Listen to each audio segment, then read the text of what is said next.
We are honored to be speaking with Dr. Michael Greger today. He is a physician, author, and internationally recognized speaker on a number of important public health issues.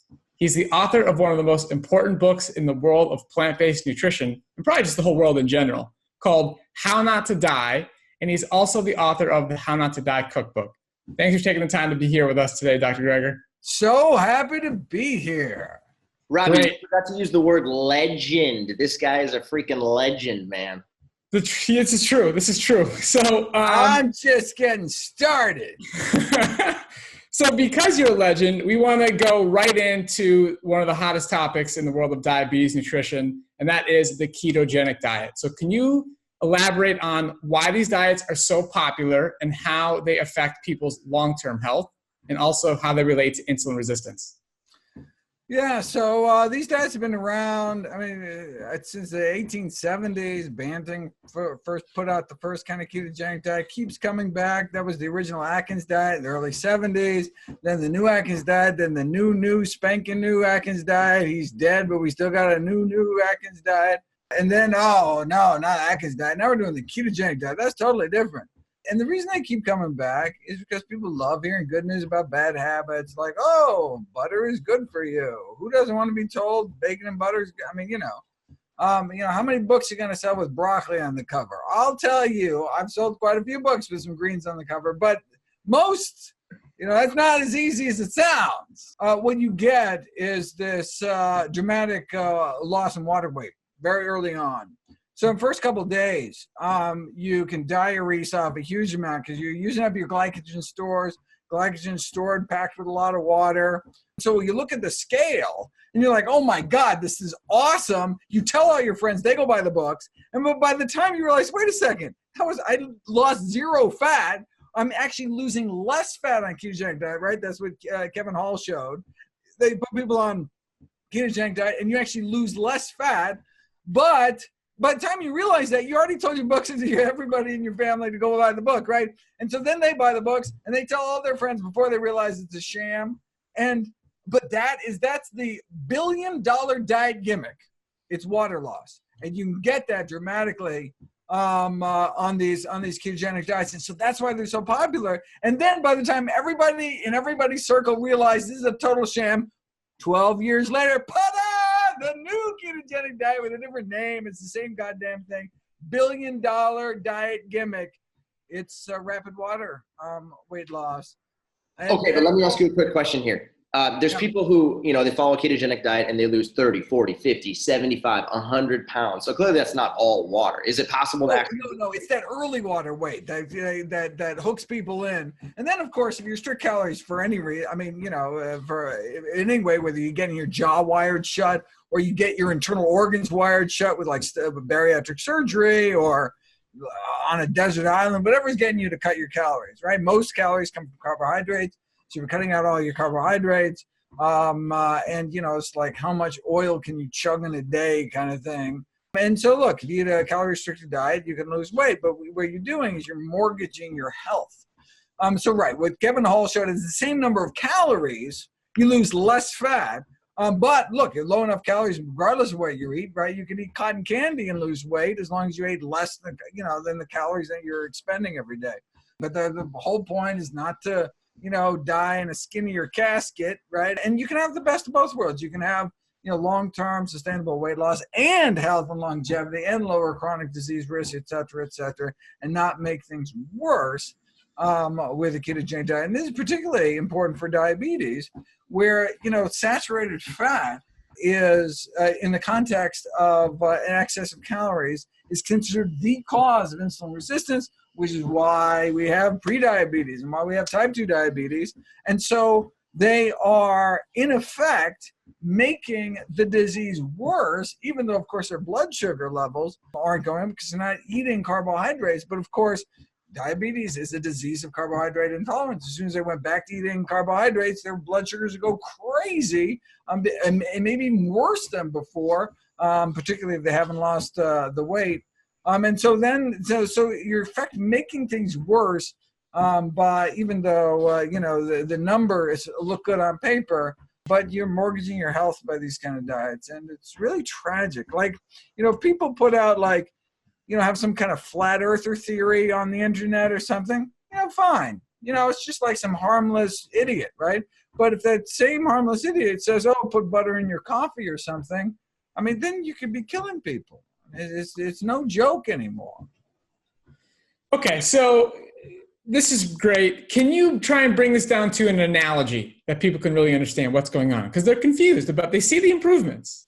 And one way to look at this situation is if you're running a business and you do not know how to run a profitable business. That's the core problem.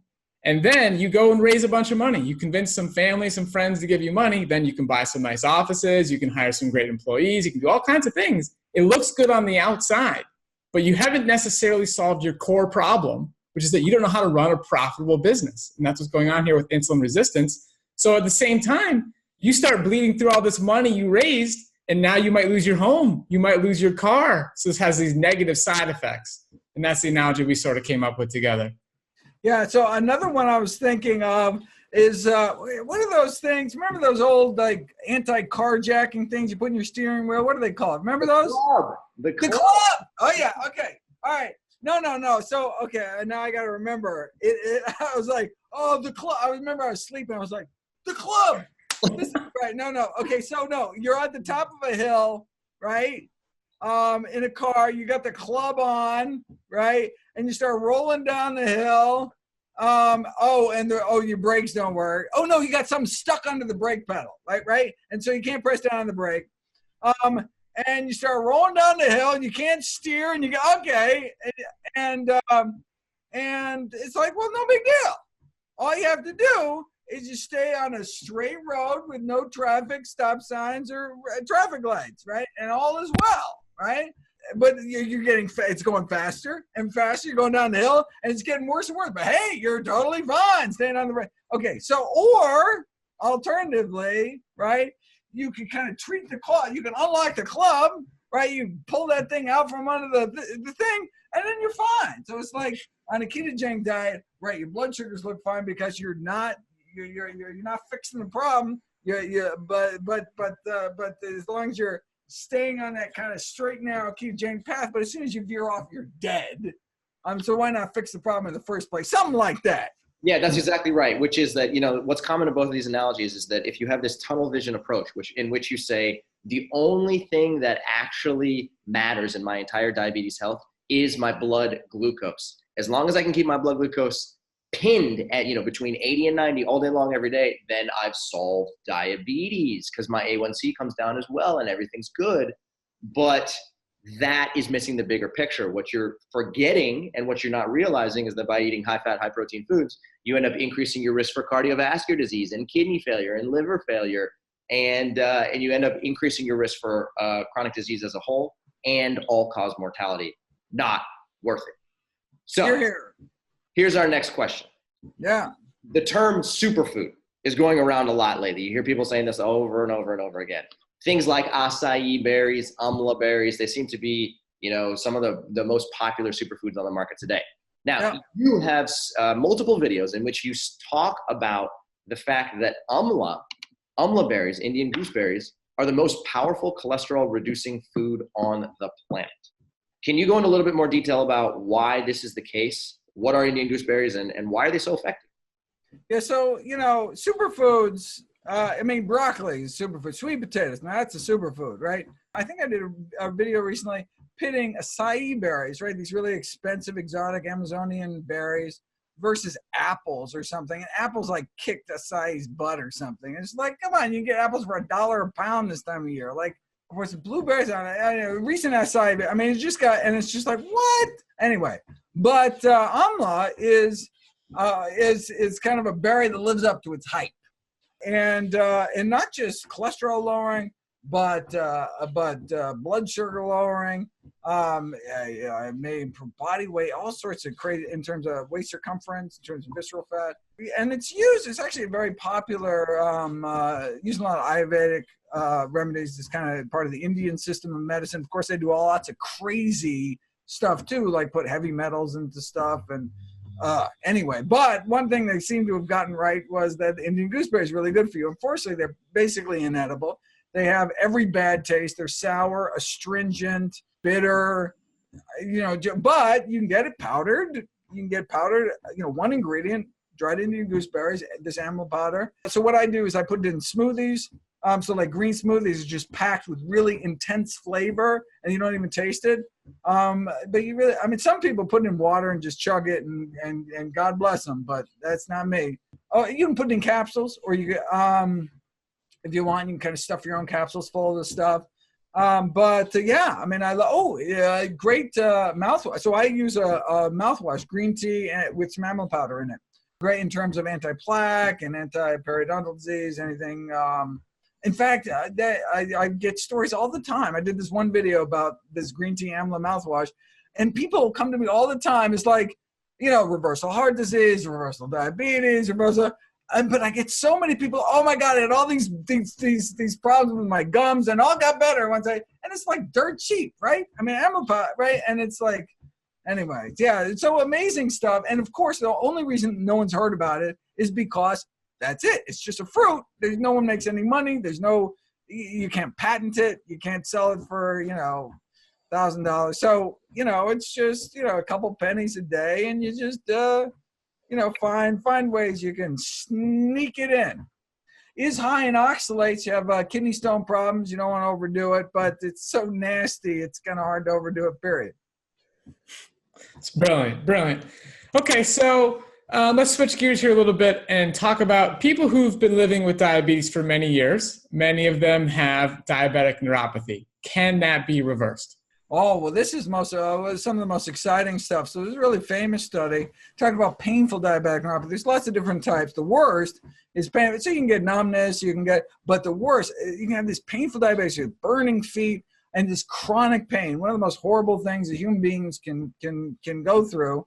And it's very resistant to treatment. Put people on antidepressants and all sorts of drugs. Very difficult to treat. Very frustrating for doctor and patient alike. And so someone said, well, let's try a healthy diet. Put people on a whole food plant-based diet. And within a matter of days saw improvement. Some people completely cured. They've been suffering for years. And at any time, they were days away from relief. Unbelievable. And then just kind of got better from there because they had the compliance. People stuck to the diet because it made them feel so good. And if it works within just a couple of days, it's like, look, give it a try. It may not work for you. You don't know until you give it a try. And so same thing with diabetic retinopathy, diabetic blindness, shown back in the 50s at Duke. Kempner showed that you can reverse the progression of diabetic retinopathy. You have people who are blind, literally blind, get to see again. So, and even at late stages of the disease. So that's the really exciting thing, is that both types of diabetes and some of its supposedly irreversible consequences can be reversed in many cases. And so it's never too late to start eating healthy, never too early either to even prevent the disease in the first place. Couldn't agree more with you. I think it's fantastic advice. Now, you actually have some videos on nutritionfacts.org about how drugs, just a few. You have some in particular about how drugs don't actually lower diabetes deaths. Can you talk about the detrimental effects of diabetes drugs and maybe even drugs for hypertension or high cholesterol as well? And how what other alternatives do they have for actually lowering their need for it? So there are these really tragic studies where they pitted kind of the best diabetes drug we have, like metformin, against lifestyle changes. And found that lifestyle beat out these drugs in terms of, flipping people from, pre-diabetes to diabetes. In the famous trial, I believe you're referring to, they decided, well, what about intensive blood sugar lowering? Like, well, you can put people on multiple different medications to force their blood sugars down to a narrow range. Of course, not doing anything to treat the cause, but by kind of artificially lowering your blood sugars with drugs, by keeping in the narrow range, we be able to forestall some of these kind of deadly consequences in terms of blindness, kidney failure, amputations, etc. And what they found is they actually found some improvements in some microvascular consequences, but the big thing is the macrovascular ones, strokes, heart attacks, and most diabetics don't. So diabetes is number one cause of people going on dialysis, kidney failure. Most diabetics never make it to dialysis because they're dead from a heart attack first. So that's the most important thing. We have to keep our arteries, and having diabetes increases our risk of heart disease. And so, in fact, diabetes is considered a cardiac equivalent. I mean, if you have diabetes, then we treat you as if you've already had a heart attack, and we're trying to prevent a second heart attack. Meaning, we know you're ravaged with heart disease if you have diabetes. I mean, we just have to treat you that way in terms of risk factor analysis. So, tightly controlling blood sugars with drugs actually had worse consequences, and they assumed, well, it's probably just because the side effects of such high levels of so many drugs at the same time. And so with lifestyle changes, you get the best of both worlds. And so there's really kind of no alternative. So it's not just safer and cheaper. It's more effective to actually treat the cause with lifestyle if it's a lifestyle disease. That's great. Okay, so another issue we have here is that approximately 1 in 3 Americans have prediabetes, but only 1 in 10 actually know about it. So those are pretty scary odds right there. What can people do to prevent prediabetes from turning into type 2 diabetes? Yeah, in fact, the new CDC obesity rates just came out.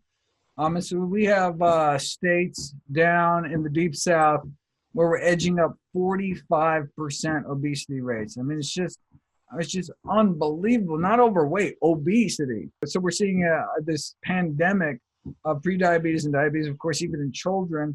Having a child get type 2 diabetes, thanks to childhood obesity, shaves off, on average, 18 years off their lifespan. So, I mean, what parent wouldn't go to the ends of the earth to add decades of life to their child, yet that's what's happening with a diabetes diagnosis for their child. So that's why, these are kind of life and death decisions that we're making. And even prediabetes, prediabetes is a disease. Prediabetes has increases your risk of premature death and disability. Even if you never make it to diabetes, you're already experiencing damage to your kidneys, already experiencing damage to your arteries. But obviously, it's going to get worse if you just basically overwhelm your system and you get out of control sugars. And so it's the same things that prevent diabetes prevent prediabetes, and the same things that prevent prediabetes prevent the transition from prediabetes to diabetes, and that is we need to shift away from these high saturated fat, high calorie diets towards a diet centered around the healthiest foods out there, whole plant foods. I love it. Now, one of the most powerful videos that I ever saw from the nutritionfacts.org website was a video about how you can prevent and even reverse chronic kidney disease. Oh, amazing. Yeah. Could you go into a little bit of detail about that? Because I know. Yeah, so a video, I think, how not to die of kidney failure. That it may be as simple as that. And of course, I have lots of videos about it. So basically showed that you can not just prevent, slow down, and stop the progression of kidney disease. You can actually improve kidney disease with these plant-based diets. Part of that is the low protein and certainly low, so eliminating animal protein. And then even on top of that, these are low protein plant-based diets to keep stress off the kidneys. When we talk about amino acids, the beads in the chain that make up protein, the amine group, that's a nitrogen group that gets turned to ammonia as we to process protein, and that can be toxic to our kidneys in high doses. That's why we put our kidney failure patients on low protein diets, and specifically plant-based low protein diets. And you say, well, look, you have failing kidneys. What about the potassium? What about the phosphorus? That's often high in plant foods, but it's all about bioavailability. When you're eating lots of alkalizing foods, you actually facilitate, like dark green leafy vegetables, you're facilitating the excretion of potassium. And the phosphates, the phytates in whole plant foods is not absorbed as well as the phosphates added to soda and injected into meat, which is a good thing because if your kidneys are failing, then you're unable to get rid of excess phosphorus. And so there's some really, in fact, there's a trial at the University of Rochester now done by Dr. Colin Campbell's son, putting it to the test in randomizing people to a regular diet group, whole food plant-based diet group, to see what's happening with their kidney failure. And we know the results. I mean, that's the nice. It's kind of fun research to do because you already know the results. Say, well, wait a second, why are you doing the study if you know the results? Because no one cares about a study that was done 30 years ago. We've known about it for 30 years, but that's not going to make a headline. Oh, well, guess what? There's a study done 30 years ago. But, let's just replicate it, get it out there, catch some headlines in hopes that we can educate some doctors to help their patients. I love it. Now, one of the things that you see floating around on the internet that's very pervasive, and especially in the low carbohydrate and ketogenic community, is this idea that if you eat fruit, that fruit equals sugar, and sugar is going to make you fat and more diabetic. True or false? Okay, well, sugar, so industrial sugars. So we're talking about sucrose, table sugar, and high fructose corn syrup will indeed increase liver fat, hypertension, increase your triglycerides in excess. So that's why the American Heart Association has come out very strongly trying to push sugar as a percentage of calories down 5-6%. So like one can of soda exceeds the American Heart Association limit for sugar for the day for many folks in the U.S. And the reason is because, sugar has these industrial sugars. When you strip away the sugars from healthy foods like a sugar beet, where most sugar comes from, you remove all the nutrition, you're left with just the sugar, you run into problems. Same thing happens when you strip away everything in a walnut and you're left with walnut oil. And just having the oil can have negative effects, whereas the whole food actually has positive effects. Same thing happens with fruit. The three problems with eating sugar is fatty liver, high blood pressure, and triglycerides. If you had people eat the same amount of sugar in fruit form, then you should have the same problem. And actually you have the reverse.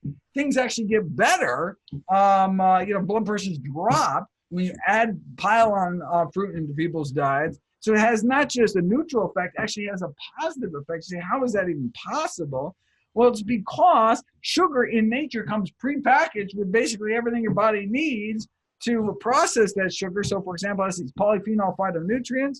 I have a series of videos talking about how if you give people, a drink with 3 tablespoons of sugar in it, a cup of water, 3 tablespoons of sugar, see this exaggerated sugar spike. We've never in our evolutionary history exposed to that kind of massive sugar spike.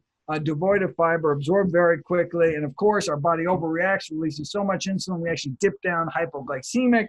Our body thinks, oh my God, we're lower blood sugars than when we started. We're in like a famine situation, pumps fat into the blood. We got the triglyceride spike. Okay, so bad, right? So eating a lot of cotton candy, chugging some Coke. Okay, what if you added an extra tablespoon of sugar, 4 tablespoons of sugar, but this time you added sugar in the form of berries. There's a berry puree. Added enough berries, so you actually had a tablespoon of added sugar. Now you have 4 tablespoons of sugar. So things should get worse, right? No, they got better. More sugar, but actually lower blood sugar spike. Didn't get the hypoglycemic dip. Didn't get the triglyceride spike. Wait a second. How could adding more sugar make things better? Because originally the thing was the fiber.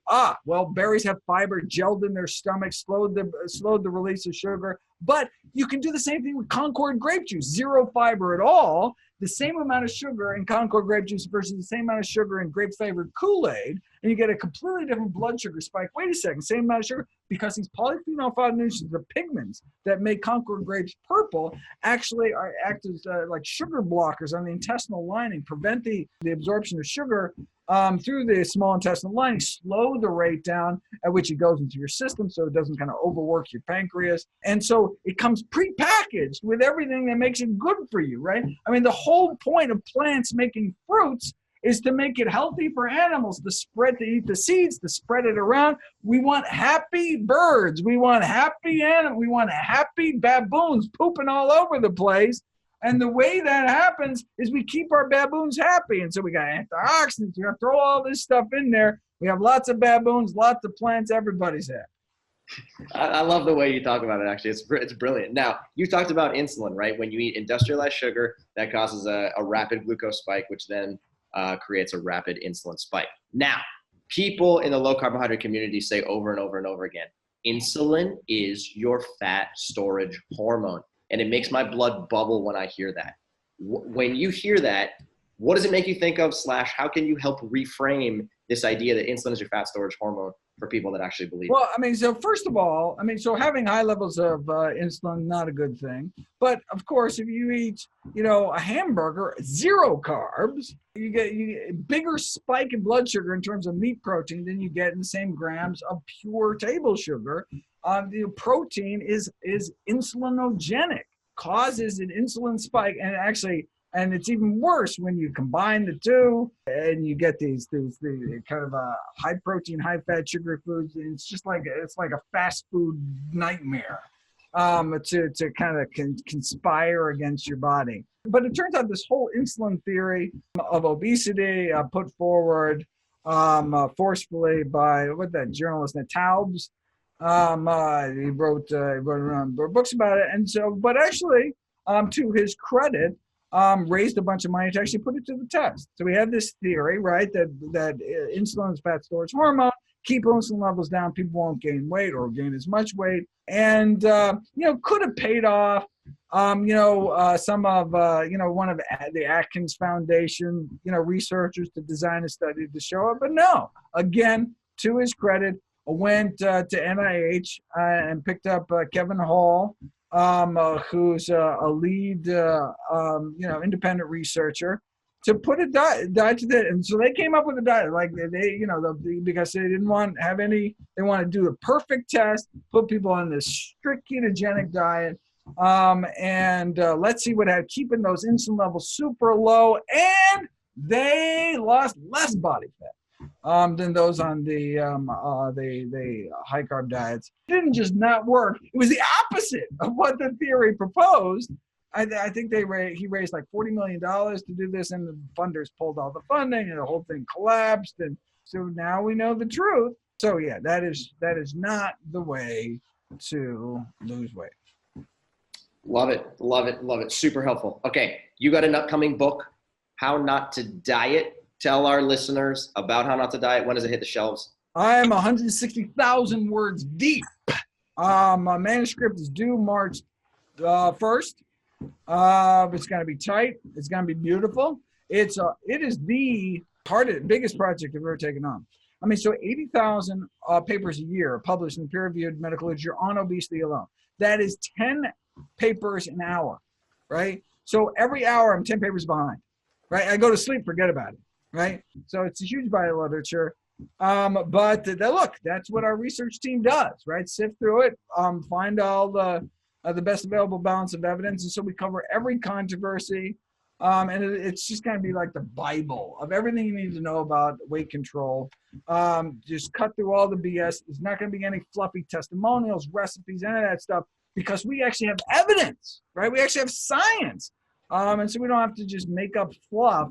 Hopefully, I'll make it as fun as I can, and have some tools like the Daily Dozen, the traffic light system, to help people along. So it's not just kind of a reference manual, but actually kind of a practical guide on making day-to-day grocery store decisions. Who knows? We'll see. I can't wait to get this damn thing over with. It's a monster. It's a monster. But be out December 2019. And probably pre-orders, probably October 2019. We're gonna rock the house. Can't wait to read this and tell everybody about it. We actually are gonna write another book after that, and it's gonna be called How Not to Diabetes. Go with that? Very nice. That's actually a heading in one of my chapters. Oh man, he already beat us to it, Rob. No. But it's like buried on, page 400 or something. No, that sounds good. It was brilliant.